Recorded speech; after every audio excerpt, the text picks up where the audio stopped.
हिकिड़े ॿेड़ीअ जे मालिक पंहिंजी ॿेड़ीअ खे रंग करण जे लाइ हिकिड़े पेंटर खे ठीको ॾिनो। जॾहिं उहो पेंटर ॿेड़ीअ खे रंग करे रहियो हुयो, रंग करण जे दौरान उन पेंटर ॾिठो त ॿेड़ीअ में हिकिड़ो सोराख़ हुयो। हस्बे मामूल हुन रंग कंदे उन सोराख़ जी मरमत कई ऐं उन सोराख़ खे बंदि करे छॾियो। शाम जो ॿेड़ीअ जो रंग करण खां पोइ ॿेड़ीअ जे मालिक खां पंहिंजी मज़ूरी वठी ऐं हीउ घरु हली वियो। ॿिनि ॾींहंनि खां पोइ ॿेड़ीअ जे मालिक उन पेंटर खे उन रंग करण वारे खे वापसि घुरायो ऐं वॾे तइदाद में रक़म ॾिनई। रंग करण वारो हैरान थियो त मुंहिंजो अहिड़ो कहिड़ो ख़ासि कारनामो हुयो जंहिंजे बदिले में हीअ वधीक एक्स्ट्रा इज़ाफ़ी रक़म ॾिनी वई आहे।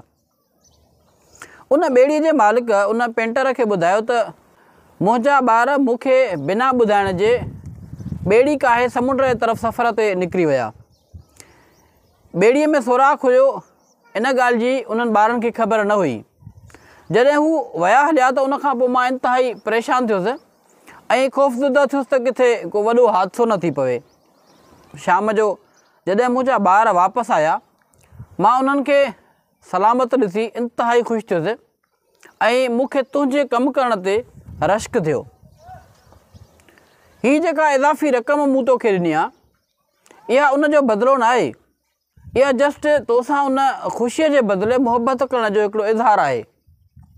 सो दोस्तो, असांजी आम ज़िंदगीअ में आम ज़िम्मेवारियुनि जे दौरान कॾहिं कॾहिं के नंढड़ियूं शयूं नज़र अची वेंदियूं आहिनि। उन जे लाइ इहो ज़रूरी न आहे त उन्हनि जो बि को ख़ासि असांखे टारगेट मिलियल हुजे। इहो लाज़मी आहे त पंहिंजे ज़िम्मेवारियुनि जे दौरान, पंहिंजे कम जे दौरान जॾहिं नंढियूं नंढियूं शयूं तव्हांखे नज़र अचनि त उन्हनि खे सेट करे छॾियो।